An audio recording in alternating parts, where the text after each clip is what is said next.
जीव मति मारो बापुरा, सबके एके प्राण। हत्या कबहु न छूटी है, जो कोटिन सुनो पुराण। जीव को हत्या करना ए बाबू बहुत गलत बात है, क्योंकि सब में एक ही प्राण निवास करता है।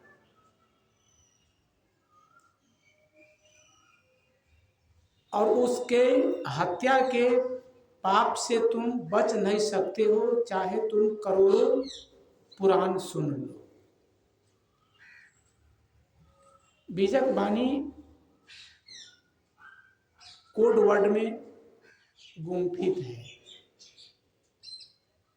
सूत्र रूप में, संकेत में। इसका स्थूल अर्थ लेंगे तो बात समझ में नहीं आएगी।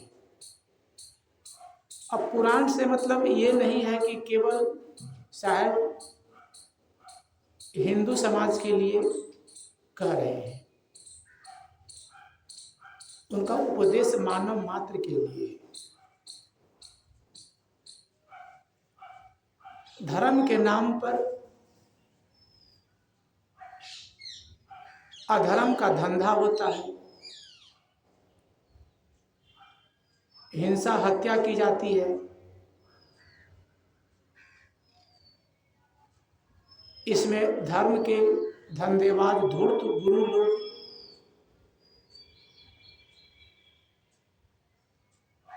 भक्त को, जनता को, पब्लिक को बरगलाता है।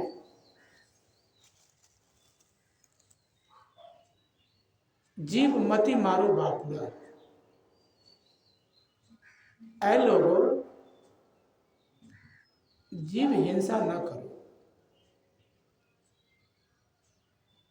धार्मिक बनते हो, लेकिन धर्म का बेस क्या है, धर्म का आधार क्या है? हिंसा किसी को किसी हथियार से मार देना, वो तो हिंसा है ही, स्थूल हिंसा है। अपने मन वाणी से भी किसी के लिए अहित सोचना और बोलना हिंसा है। कर्म तो हो गया, मन से सोचेंगे तो हिंसा का हल्का छाप अंतःकरण पर पड़ेगा। बोल देंगे तो उसके अपेक्षा अधिक गहरा छाप पड़ेगा, और कर दिए तो सबसे अधिक गहरा छाप पड़ता है।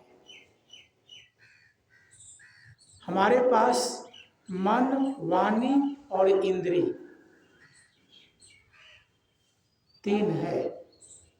मन से सोचना होता है, वाणी से बोलना होता है, इंद्रियों से करना होता है। जैसे हमारे पड़ोसी में किसी को नौकरी लग गई, तो हमें मन में ईर्ष्या आ गई, द्वेष आ गया, तो ये हिंसा है। इससे भी बचने की जरूरत है। सर्वे भवन्तु सुखिनः, सर्वे सन्तु निरामया। सभी सुखी हो, सभी निर्मल हो, निरोग हो, उसमें मेरा लाभ ही है, नुकसान नहीं है। सोचिए, यदि आप के पास धन है और आपके चारों तरफ कंगाल हो, महादरिद्र, तो आपको खाने देगा, पहनने देगा, आपका छीन लेगा। चारों तरफ कंगाल है तो आपको वह चैन से खाने पहनने नहीं देगा, सब मिलके छीन के खा जाएगा। और यदि आपके चारों तरफ संपन्न है तो आपसे मांगेंगे तो नहीं, आपका छीनेगा तो नहीं। ऐसा भी होगा कभी जरूरत पड़ सकता है तो आपको दे भी सकता है, हमें दे भी सकता है। इसीलिए ये ईर्ष्या करना हिंसा है, इससे भी बचने की जरूरत है। ये ईर्ष्या रूपी हिंसा समझ में नहीं आती है बड़े बड़े साधक को। काटने की बात तो दूर रही, उस हिंसा का त्याग करने की बात तो दूर रही। ईर्ष्या द्वेष जल्दी जाता नहीं है, लेकिन जो इसको विसर्जित करना चाहेगा उसका हो जाएगा। वक्त लगेगा, समय लगेगा, लेकिन हो जाएगा।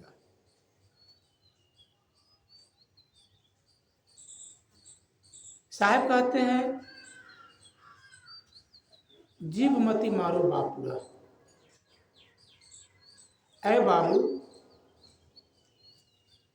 किसी भी प्राणी को जानबूझ के मत मारो। मन से ईर्ष्या किए तो हिंसा है, शुभ कामना किए तो अहिंसा है। और अहिंसा क्या है? परमो धर्म, परम धर्म अहिंसा है। इसका मतलब है कि परम अधर्म हिंसा है। सबसे बड़ा पाप क्या है? हिंसा।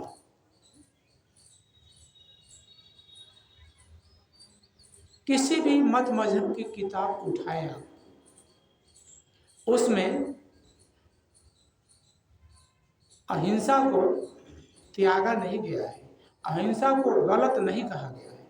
आप कुरान उठाइए, हिंसा हत्या की बात है, जो कुर्बानी के बहाने ये सब होता है, लेकिन उसमें भी कहा गया है, अल्लाह से कहलवाया है, ए बंदे, मुझे तेरा कुर्बानी का रक्त और गोश्त पसंद नहीं है, मुझे तो तेरी रहमदिली और परहेजगारी पसंद है। मुझे तेरी रहमदिली और परहेजगारी पसंद है, तुम्हारा कुर्बानी का रक्त और गोश्त पसंद नहीं है।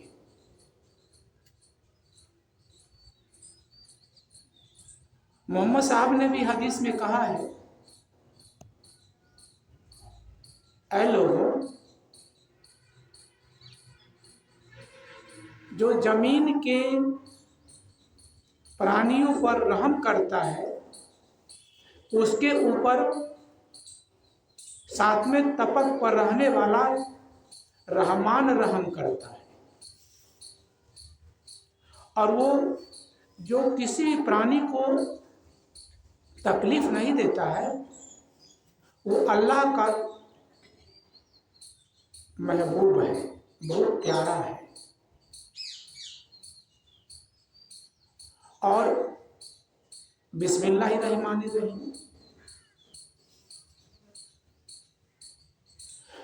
मैं शुरू करता हूँ उस अल्लाह के नाम से जो निहायत रहम वाला और मेहरबान है। रहम वाला यानी दयालु, मेहरबान कृपालु, कृपा करने वाला।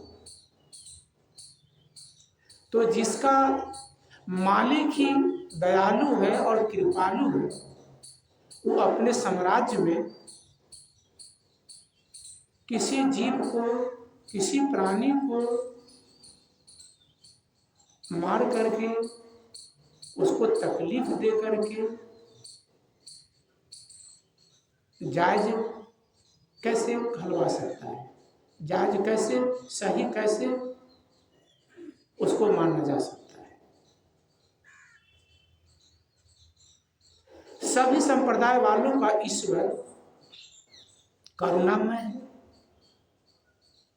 कोई कहे कि मेरा ईश्वर दुष्ट है, हिंसक है, अत्याचारी है, खुशामद पसंद है, कोई नहीं कहेगा। लेकिन करता क्या है? ईश्वर के नाम पर जो अपने मन में आता है वो काम करता है कि हम धार्मिक भी बने रहें और जीव का स्वाद भी हमारा पूरा होते रहे।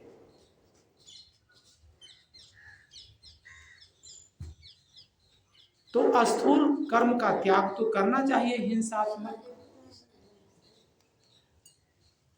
वाणी से किसी को कटु कह दिए जिससे उसके मन में तकलीफ आ गया, गाली देना, निंदा करना, चुगली करना, ये भी हिंसा है। मन में दुर्भावना आ गई, ये भी हिंसा है।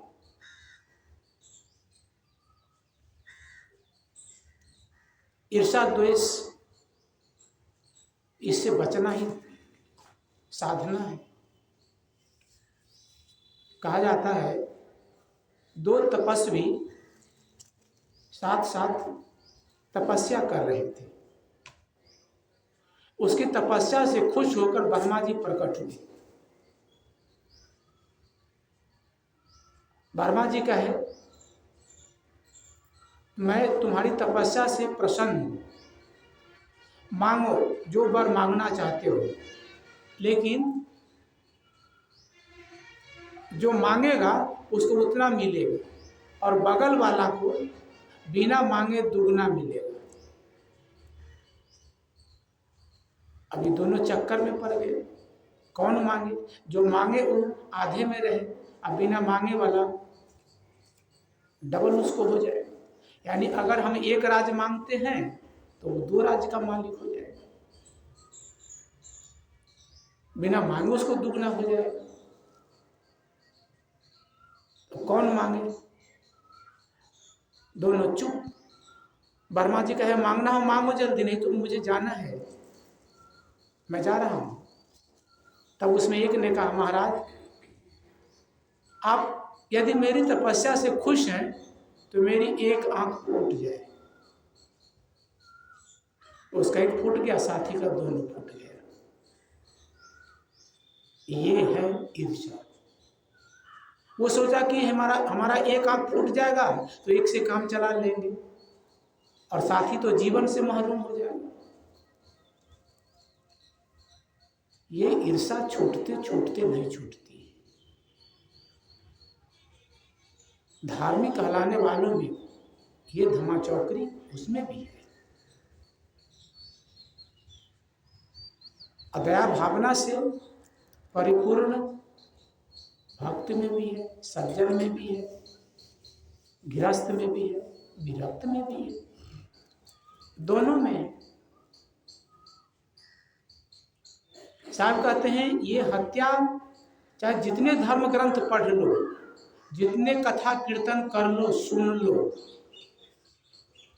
अगर तुम हिंसा हत्या के कर्म से अपने को वर्जित नहीं किया तो तुम उस पाप से बच नहीं सकते हो, क्योंकि सबके अंदर एक ही प्राण निवास करता है।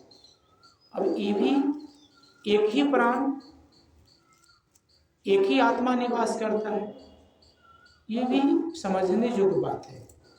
एक ही आत्मा निवास नहीं करता है, बल्कि एक ही प्रकार के आत्मा निवास करता है। जैसे मेरा आत्मा वैसे उसकी आत्मा, बकरी है, मुर्गी है, सब में हमारे सरीखा ही उसमें भी ज्ञान स्वरूप आत्मा निवास करता है।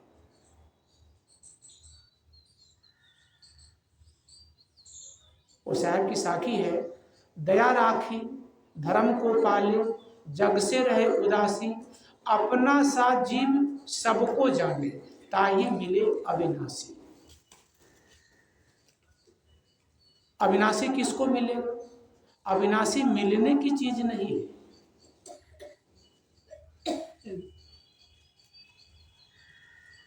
आदमी का अपना वजूद ही अविनाशी है, यानी मैं अविनाशी हूं।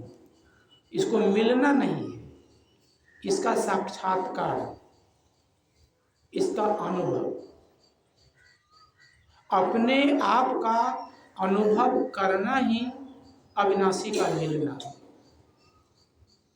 और ये तब मिलेगा जब हम दया राखी धर्म को पाले। मन में दया का भावना होगा तो वाणी में मिठास होगी। जानबूझ के किसी को भी हम कटु नहीं कहेंगे। अगर कभी निकल गया आवेश तो फिर उस पर पश्चाताप करेंगे कि ऐसा नहीं करना है।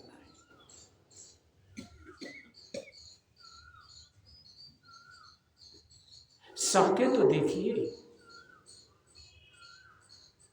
धर्म यही है, अपने पर संयम और दूसरों के साथ शील का बर्ताव, यानी सदाचार। अपने पर संयम रखो, उधर से अगला कटु वाणी का बाण चला रहा है, हम उस समय होश में नहीं है, हम उस समय होश में रहे। आदमी तो जोश में आता है तो विवेक की लाइट बुझ जाती है। जो होश में रहेगा उसको विवेक और विचार की लाइट जलती रहेगी, तो वह उसके प्रतिक्रिया में नहीं पड़ेगा, वो अंदर से शांत रहेगा। जानता है कि अभी वो होश में नहीं है, एक बवंडर आया है, झकोरा आया है, समुद्र में लहर उठता है, तरंगे उठती है, ज्वार उठता है। यदि आप खड़े रहेंगे किनारे पर तो गिर जाएंगे और बहा ले जाएंगे समुद्र। लेकिन जैसे तरंग उठा, आप उसकी तरफ पीठ करके बैठ गए तो आप के ऊपर से लहर निकल जाएगा, आप गिरेंगे नहीं, आपको चोट नहीं लगेगी, आप बह नहीं सकते।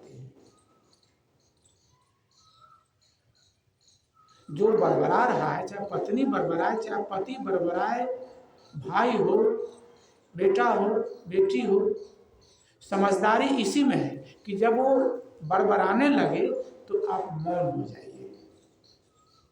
ये भजन है और यही इस संसार जंगल से निकलने का उपाय है।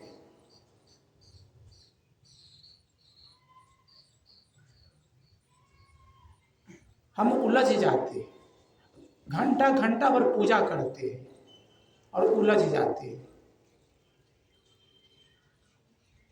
वो पूजा काम नहीं देगा। असली पूजा तो यहाँ प्राणियों पर हमदर्दी है, उसके साथ दया भाव, मनुष्य मात्र के साथ प्रेम और अपने मन वाणी इंद्रिय पर कंट्रोल, ये धर्म है।